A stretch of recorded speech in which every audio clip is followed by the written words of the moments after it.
Hello, welcome to our channel. यहाँ हम बात करेंगे फ़ुटबॉल के बारे में। बट आजकल क्या चल रहा है भाई फुटबॉल में?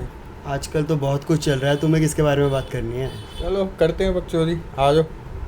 चलो आज हम बात करेंगे रियल मैड्रिड के बारे में।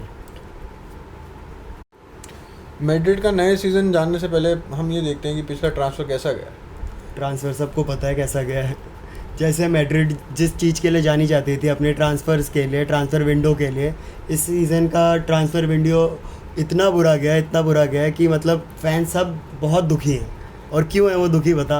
वो तो हमें पता है क्यों, बट उन फैंस को सिर्फ एक ही बंदा खुश कर सकता है, और उसको खुश करने वाले वो पता नहीं वो क्या कर सकता है। वो हालैंड भी ला सकता है, वो एम्बापे भी ला सकता है, सब कुछ एक साथ ला सकता है, तो उसका कोई आएगा तो निंजा टर्टल आएगा, अपना टर्टल आएगा भाई। आएगा तो वही आएगा, पर अब तो बहुत ज़्यादा चांसेस है वैसे उसके मैड्रिड में आने के। चलो सबसे पहले बात करते हैं कि इस सीज़न हमने अपने कौन कौन से प्लेयर खोए हैं। हमने दो बहुत बड़े प्लेयर्स, दो डिफेंसिव लाइन जो हमारी ऑलमोस्ट पिछले 7 या 8 साल से जो डिफेंसिव लाइन पे रहे हैं, वो दोनों एक ही विंडो में खो दिए हैं, and that is very a big shock. ऐसा सोचा भी नहीं था यार कि मतलब एक ही विंडो में दोनों के दोनों जाएंगे। लग रहा था कि रैमोस में भी लीव कर दे, क्योंकि उसकी बोर्ड से दिक्कत थी, थोड़ी बात ठीक नहीं थी। बट वरेन का नहीं लगा। वरेन का बहुत शॉकिंग था। बट वरेन का इट वाजंट मतलब लाइक कि वरेन का फ्यूचर काफ़ी अनसर्टेन भी था, क्योंकि जैसे उसने बोला कि उसको अब एक नया एक्सपीरियंस चाहिए था। वो चाहता नहीं था, वो चाहे उसको हम 20 मिलियन भी दे देते वो फिर भी नहीं रुकना चाहता था। वो कह रहा था मेरे को नया ट्राई करना है। पर देखा जाए कि मतलब चल मैड्रिड फैन से ना होके परे होके बात करें, देखा जाए तो उसने अपने करियर के लिए बहुत अच्छी चीज़ करी वैसे। बहुत बढ़िया था। वो 10 साल तक रहा है। He has played more than 350 games और अच्छा प्रूव करके गया है, ट्रॉफीज जीत के गया है यार लड़का। अब इंग्लिश प्रीमियर लीग में प्रूव करने की बात है। जो बंदे बोलते थे वरेन ऐसा ही है, वरेन रैमोस के अलावा कुछ नहीं है, अब वो उन्हें प्रूव करेगा वो गलत। And we are very sure about it. और क्या लगता है, और कौन कौन जा सकता है? बहुत सारे प्लेयर हैं जो अभी भी लाइन पे हैं कि जो जा भी सकते हैं, और बहुत सारे प्लेयर हैं जो आ भी सकते हैं मैड्रिड। आने के प्लेयर्स थोड़े कम हैं, बट जाने के चांसेस ज़्यादा है। अभी ऐसी बात सुनने में आ रही थी कि एंसेलोटी को कोई मिडफील्ड में भी चाहिए। हाँ, वो बात तो मैंने भी पढ़ी थी, अब पता नहीं वो कितने सच है, बट वो मिलेंगे तो नहीं प्लेयर्स। अगर रियल मैड्रिड इस समर किसी को साइन करेगी, वो सिर्फ एक ही प्लेयर है, and everyone knows about it. वैसे हमारे पास मिडफील्ड में है, सब कुछ है मिडफील्ड में, पर अभी स्क्वाड स्ट्रेंथ की बात है ना। और अभी क्रूज जस्ट अभी इंजर्ड हो गया 2 महीने के लिए। बट ये टाइम फेदे वाल्वर्दे के लिए बहुत इंपॉर्टेंट रहेगा, एंसेलोटी को इम्प्रेस करने के लिए। इसको को भी चांसेस मिलेंगे। हाँ बिल्कुल मिलेंगे, क्योंकि हमें जैसे पता है एंसेलोटी नंबर 10 खिलाता है, एंड खासकर मार्टिन ओडेगार्ड। चलो अब बात करते हैं कि कौन आया है हमारे क्लब में। जो आया है प्लेयर, वो यार इस बार तो गिने चुने प्लेयर्स हैं, जो कि एक ही है ज़्यादा नहीं है। वो है डेविड अलावा, जो कि बहुत अच्छा प्लेयर है, बहुत वर्सेटाइल प्लेयर है, अलग अलग पोजीशंस पे खेल सकता है। क्राइसिस के टाइम पे जब इंजरीज की क्राइसिस हो तो अलग अलग जगह फेल कर सकता है शूज प्लेयर। उसकी तो खुद मतलब रिक्वायरमेंट है कि वो मिडफील्ड में खेलना चाहता है। वैसे बात थी एंसेलोटी की बात सॉल्व हो जाएगी, उसको प्लेयर मिडफील्ड के लिए खरीदना नहीं पड़ेगा। वो तो है बिल्कुल, बट मेरे को नहीं लगता वो मिडफील्ड में खेलेगा। वो मोस्ट प्रोबेबली सेंटर बैक खेलेगा या तो लेफ्ट बैक। थोड़ी है उसको, मतलब उसको बैक पोजीशन पे ही खेलने के लिए लाए हैं, डिफेंस कराने के लिए लाए हैं। उसको मिडफील्ड में जाकर चांसेस क्रिएट नहीं करवाने। हमारे पास वेलवर्दे है, हमारे पास क्रूज है, हमारे पास मॉड्रिच है, हमारे पास इसको भी है मिडफील्ड में। हमारे पास बहुत कुछ है मिडफील्ड में अगर देखा जाए तो। चलो ये तो सारे प्लेयर्स थे, जो कोई गया कोई आया। अब बात करते हैं कि अगले सीजन तक स्क्वाड कैसा रहेगा हमारा, क्या क्या हो सकते हैं। तो हम ऐसे फॉर्मेशन से स्टार्ट करते हैं, गोलकीपर से स्टार्ट करते हैं। गोल कीपर तो मतलब कोई सवाल है ही नहीं कि उसको बदलना है या क्या करना है। मतलब जिस प्लेयर ने मेरा हृदय परिवर्तन किया, मतलब जिसको मैं गाली देते जिसको अप्रिशिएट किया, शायद एक लौता प्लेयर यही होगा, कोर्तुआ, जिसको मैं गाली देना रिग्रेट फील करता हूँ आज तक। विनी भी आएगा उस लाइन में? विनी कभी नहीं आएगा। विनी बस क्राउड का आँख वाँख फोड़ते रहेगा, क्राउड को बॉल मारेगा, उसके बस की कुछ नहीं है। तो छोड़, विनी के बारे में बात नहीं करते, अभी बैक लाइन के बारे में बात करते हैं। हमारा सेकंड चॉइस गोलकीपर है आंद्रे लुनिन, जो कि काफ़ी अच्छा गोलकीपर है, कस्टिया से आया है। अंडर 20 वर्ल्ड कप में अपनी कंट्रीज़ के साथ फाइनल जीता है पेनल्टीज़ में, जिसने 3 सेव करी थी पेनल्टीज़। 3 पेनल्टी सेव करी थी, जो अच्छा एक्सपीरियंस है, अच्छा रह सकता है। पिछले साल उसने काफ़ी कम चांसेस थे, और इस साल भी कुछ ज़्यादा नहीं होंगे, क्योंकि कोपा में मिलेंगे जो चांसेस मिलेंगे, कोपा में मिलेंगे, क्योंकि कोर्तुआ तो इंजर्ड भी नहीं होता, ऐसा दुआ करो कि हो भी ना। होगी ना। और हमारा थर्ड चॉइस गोलकीपर है लुइस लोपेज। इसके बारे में ये भी कैस्टिया ही प्लेयर है। इसको तो गलती से कोपा में भी जगह नहीं मिलती यार। इसको तो नहीं मिलती। अब आते हैं बैक लाइन पे। गोलकीपर्स की बात होगी तो राइट बैक से स्टार्ट करते हैं। राइट बैक हमें पता है कौन रहेगा मोस्टली, अगर वो इंजर्ड ना रहे तो दैट इज डैनी कैरवाल। और इस सीजन के लिए बहुत ज़रूरी है कि वो इंजर्ड ना रहे। पिछले सीजन हमारी राइट विंग ऑलमोस्ट डेड थी। जब डेड थी, अटैक में तो डेड थी, ठीक है। डिफेंस में लूकस ने कमी खलने ना दी, पर लूकस का जो कॉन्ट्रैक्ट एक्सटेंशन मिला है वो भी इसी वजह से मिला है क्योंकि कैरवाल इंजर्ड रहता है। और मैड्रिड कोई नेचुरल राइट बैक परचेज नहीं करना चाहती, और तो इसीलिए ये अच्छी बात भी है, हमें लूकस वास्केस 1-2 सीज़न और देखने को मिलेगा। और हमारा सेकंड जैसे हमने बोल ही दिया लूकस वास्केस है, वो राइट विंग पे भी खेल सकता है। और थर्ड है हमारा एल्वारो ओड्रियोजोला, जो हमने 2018 में रियल सोसिडाद से परचेज करा था लगभग 25 मिलियन में। उसने काफ़ी अच्छा टाइम दिखाया है। 18-19 में वो काफ़ी अच्छा था, 19-20 में ज़्यादा चांसेस नहीं मिले, 2021 में फिर से दोबारा बहुत ही कम चांसेस मिले। मैं इस सीज़न ऐसे चाहता, मैं ये बोल भी सकता हूँ कि इसको टाइम मिलना चाहिए था, ये सब कुछ होना चाहिए था, इस सीज़न भी मिलना चाहिए। बट वही बात है ना, हमारा सेकंड चॉइस मतलब जो बैकअप भी नहीं था एक तरह से, लूकस Vazquez, he was performing exceptional right wing पे भी और राइट बैक पे भी, इसलिए यार लड़के की ये जगह नहीं बन पर इस सीज़न तो मैं यही चाहता हूँ कि वास्केस को भी उस पोजीशन पे जगह ना मिले, अपना कैरवाल ही खेले। क्योंकि यार मतलब वो जब अंदर घुसता है, जो क्रॉसेस आती है उसकी परफेक्ट वाली क्रॉसेस वो अटैक मतलब बिल्डअप करना, वो 1-2 कैरवा के अलावा उस पोजीशन पे कोई और नहीं कर पाता अभी तो मैड्रिड में। अब आते हैं लेफ्ट बैक पे। हमें पता है हमारा अनडिस्प्यूटेड लेफ्ट बैक पिछले सीज़न भी कौन था और मोस्टली इस सीज़न भी रहेगा, वो है फर्लैंड मेंडी। बट मेंडी ने इस सीज़न की स्टार्टिंग में जो पिछले लास्ट इस सीज़न में जो इसकी इंजरी हुई थी वो अभी तक कंटिन्यू है। उसने फिर से वो इंजरी लैप्स कर ली, अभी भी उसको 1-2 हफ्ते लग सकते हैं आने में। मार्सेलो भी खेलेगा, मार्सेलो भी बुरा नहीं है, बस वो अपनी फॉर्म से थोड़ी इधर उधर भटक जाता है। मार्सेलो को बुरा तो नहीं कह सकता, बट इस साल वो कैप्टन है। I hope and I know कि वो बहुत मोटिवेटेड रहेगा because he is a captain. और वो पैशनेट प्लेयर तो है ही बहुत। any player who bleeds Madridismo, that's fucking our captain Marcelo. There is no one above it. Maybe not even Sergio Ramos in showing that. अच्छा, उस position पे अलावा कितना खेल सकता है, कितना चांस मिल सकता है उस पोजीशन पे? अलावा बिल्कुल खेल सकता है क्योंकि मोस्ट ऑफ द टाइम अपने करियर में अलावा लेफ्ट बैक ही खेला है मोस्ट टाइम तक। 6-7 साल ऑलमोस्ट लेफ्ट बैक है वो। लास्ट के 1-2 सीजन में अपने बायर्न म्यूनिख के टाइम पे वो सेंटर बैक निको कोवाच ने और हांसी फ्लिक ने बेंचो उसे थोड़ा सा डेवलप करा एज इन सेंटर बैक। हमें ऐसा देखने को मिल सकता है कि अलावा लेफ्ट मतलब ये अपना लेफ्ट बैक की पोजीशन पे खेले और क्या कहते हैं मेंडी सेंटर बैक। हाँ, समझ हो सकता है क्योंकि Mendy 1-on-1 is very good defensively, किसी को जाने नहीं देता। पेस ही एक नंबर का है, गलत है कोई से वो रन आउट भी नहीं कर, मतलब आउट पेस भी नहीं कर सकता उसे, तो वो तो है ही, उसका तो कुछ नहीं कर सकता। चलो अब सेंटर बैक्स की तरफ आए, तो हमारी सेंटर बैक पेयरिंग क्या हो सकती है? चलो ये क्वेश्चन है, बहुत बड़ा क्वेश्चन है। जहाँ तक अभी तक लग रहा है और जो सबको ही लग रहा है, वो सबको यही लग रहा है कि एक क्या कहते हैं मिलिटाओ और अलाबा, यही है, सबको यही दिख रहा है। वरना अगर अलाबा अगर खेलता भी नहीं है तो हम पिछले सीज़न से ये तो अश्योर कर सकते हैं कि Nacho will play at the best level, क्योंकि पिछले सीज़न नाचो ने रामोस की कमी नहीं होती। रामोस ने जो 21 में अपने सिर्फ 4 मैचेस खेले, उसके जगह सारे मैचेस नाचो ने खेले और नाचो ने रामोस की कमी बिल्कुल नहीं हो। हाँ, हम लीडरशिप में बात कर सकते हैं बिल्कुल, but in terms of quality, in terms of defensive work, Nacho was very good. Nacho को वैसे बेंच पे ही रखेंगे यार, क्योंकि एक स्पेयर मतलब सेंटर बैक चाहिए होता है। बट यार मैड्रिड को एक सेंटर बैक तो कोई और साइन करना चाहिए, क्योंकि जैसे पिछले साल हमने देखा इंजरीज कितनी ज़्यादा थी, प्लेयर्स को बहुत चांसेस मिले। बस पिछला सीजन बहुत ही मतलब बैड लक वाले से भरा पड़ा था, कंजेस्टेड भी था पिछले वाला सीजन। हाँ, इंजरीज होगी भी तो इतनी नहीं होगी जितनी पिछले सीजन थी। बट अभी हमारे 2 इंजरीज हैं, एक टोनी क्रूज और तो जिसको अभी इंजर्ड होना, अब ये टांगे तो डालो, सब कुछ कर लो यार। जिसको कोविड करना है यार अभी कर लो, बाकी बाद में मत करना सीजन के। वैक्सीन लग गई ना इनके? हाँ, सबके लग गई। और हमारा 4th चॉइस सेंटर बैक है जीएस वाले को, जो अभी ग्रेनाडा से अपना लोन कंप्लीट करके आया है 2 साल का, 2 या पता नहीं 1 साल का। वो काफ़ी अच्छा था। ग्रेनाडा में वो अपनी जगह नहीं बना पाया पूरी, बट उसने 25-26 मैच खेले, 25-30 मैच खेले कुछ, और वो अच्छा था।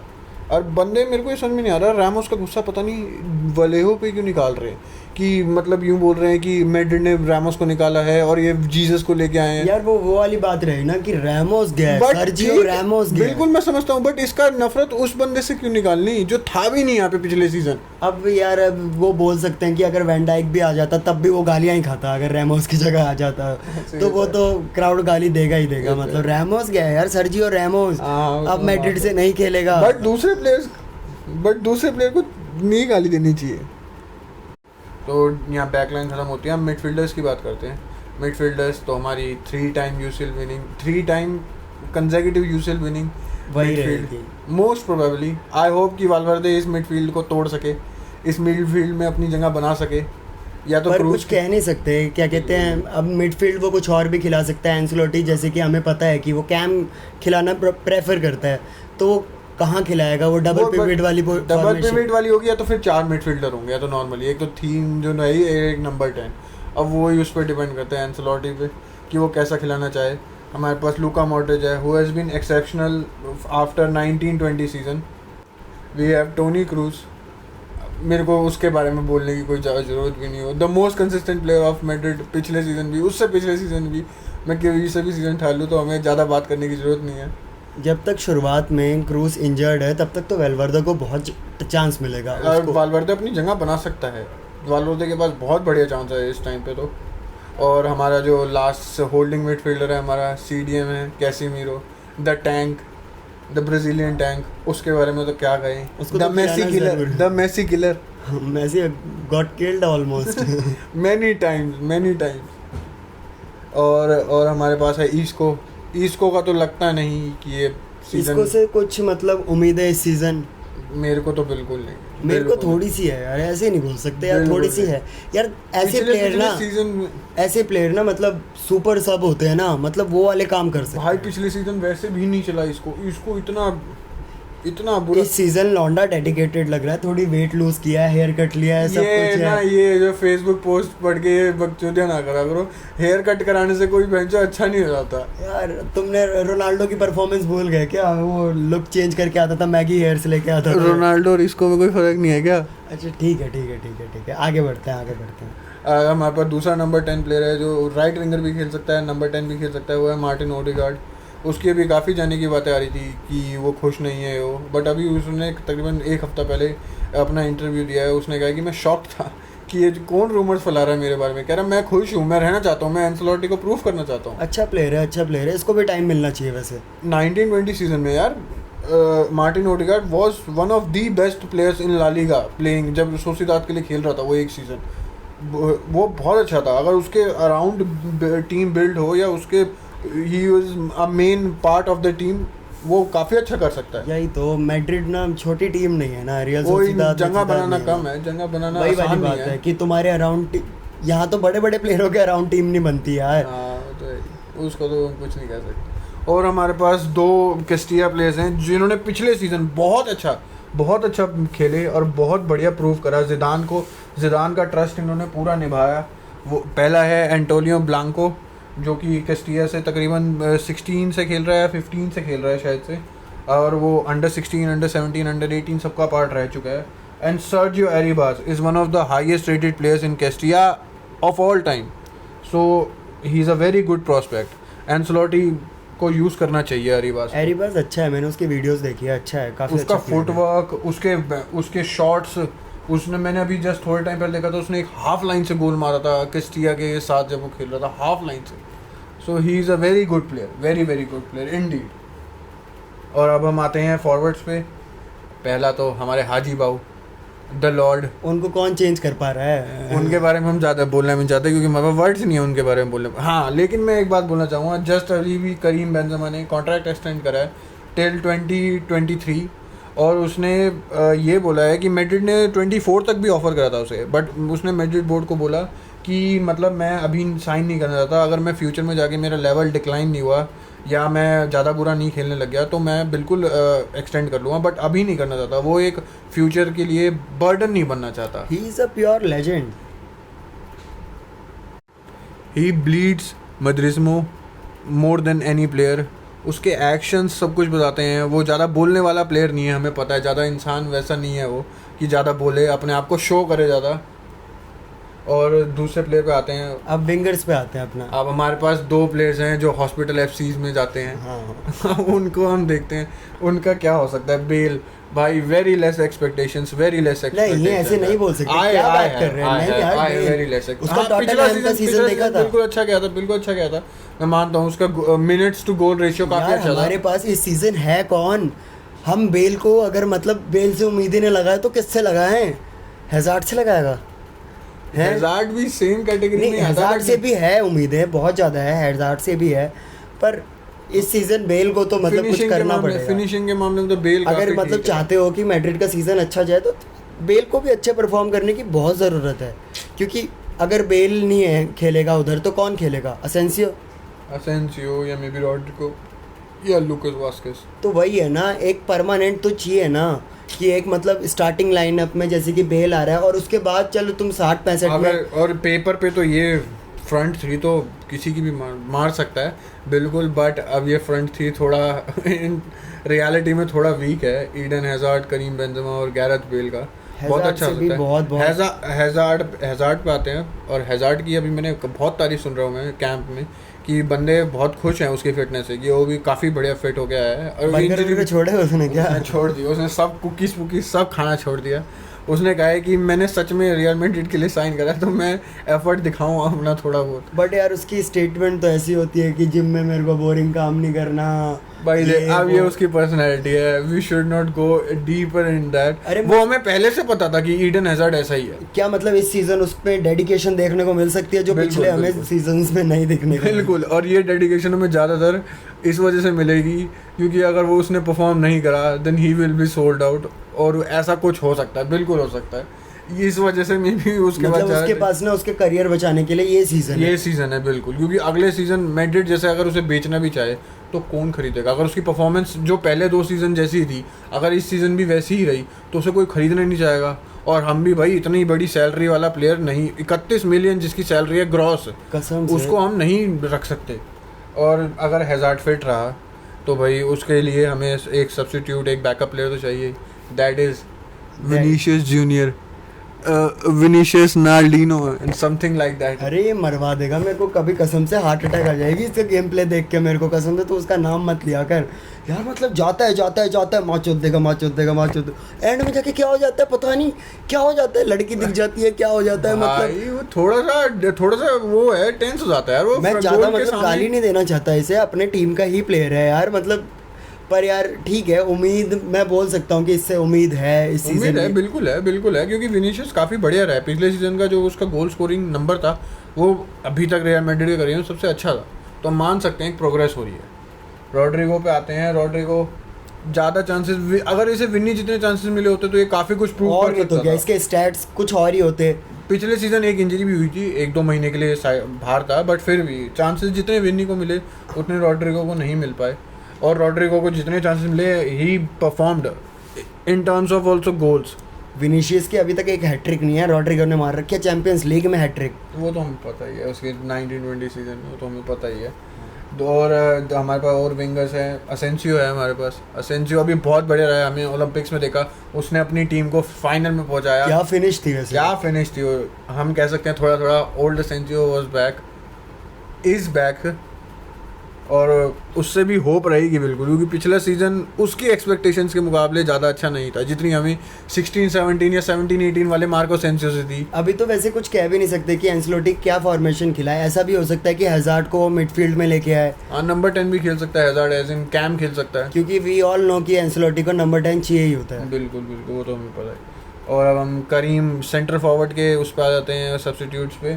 जो पहला नाम है लूका योविच, जो पिछले 6 महीने अपनी फ्रैंकफर्ट में था, अच्छा स्पेल था उसका।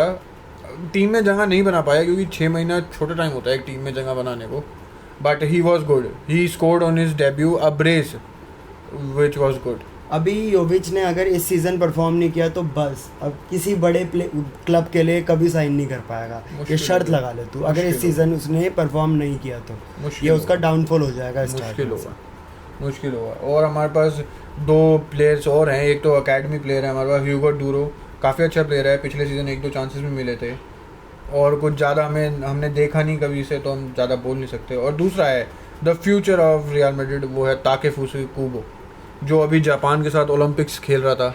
उसने ग्रुप स्टेजेस में 3 गोल मारे, 3 मैचेस में, तीनों मैचेस में 1-1 goal, and he was very good और अपनी टीम को सेमीफाइनल तक लेके गया। They lost in semifinal. पर ऐसे प्लेयरों को भी तभी मतलब खेलने को मिलेगा अगर इंजरीज ज़्यादा देखने को मिलती है तो तभी मिलेगा। बट मोस्ट प्रोबेबली तो कूबो तो दोबारा लोन पे जाएगा, जो कि सबसे अच्छा वो होगा कूबो के लिए। हाँ, सबसे बढ़िया करने के लिए यही सबसे बेहतर है। लोन पे जाएगा और वो जाना भी चाहिए।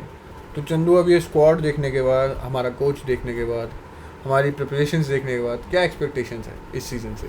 इस सीज़न के एंड में क्या जीतते हुए आप मैड्रिड को देख सकते हो? ठीक है, एंसलोटी बहुत बड़ा कोच है, बहुत सारी उम्मीदें हैं, पर बी प्रैक्टिकल कि हमारा ये टीम एक ट्रांजिशन में है। इसने जस्ट अभी अपने 2 सेंटर बैक खो दिए हैं, एक कैप्टन खो दिया है जो हम कभी वैसे कैप्टन नहीं पा सकते। तो ये टीम बिल्कुल एक ट्रांजिशन में है। एक्सपेक्टेशन ज़्यादा ना हो, but a trophy will be good. हाँ, कोपा तो जीते, नो खाता इस बार खुलना चाहिए। कोपा, सुपर स्पेनिश, कुछ तो जीतना पड़ेगा। पिछले सीजन अच्छा परफॉर्म किया था, बढ़िया बहुत अच्छा, यूसीएल सेमीफाइनल्स तक गए हम, सब करे, पर हम ट्रॉफी लेस रहे। वो हाँ, बस एक रिग्रेट है। तो वो रिग्रेट इस सीजन नहीं होना चाहिए, भले ही कोपा जिता दो। बिल्कुल। और कोपा हम अगर हम जीते तो बहुत सालों बाद जीतेंगे। हम लास्ट वाली 2014 में जीते थे, वो गैरेथ बेल का मार्क बात्रा वाला गोल जो हमें आज तक सबको याद है। चलो, आज तो हमने मैड्रिड की बात कर ली। चलो अब अगली वीडियो में मिलेंगे, देखी जाएगी, नया टॉपिक होगा, नई बातें होगी। और इस बार का टॉपिक थोड़ा सा एक्सप्लोसिव होगा, वो होगा लियोनेल मेसी। तो जब तक के लिए गुड बाय, थैंक यू, शब्बा खैर, और मिलते हैं अगले वीडियो तक।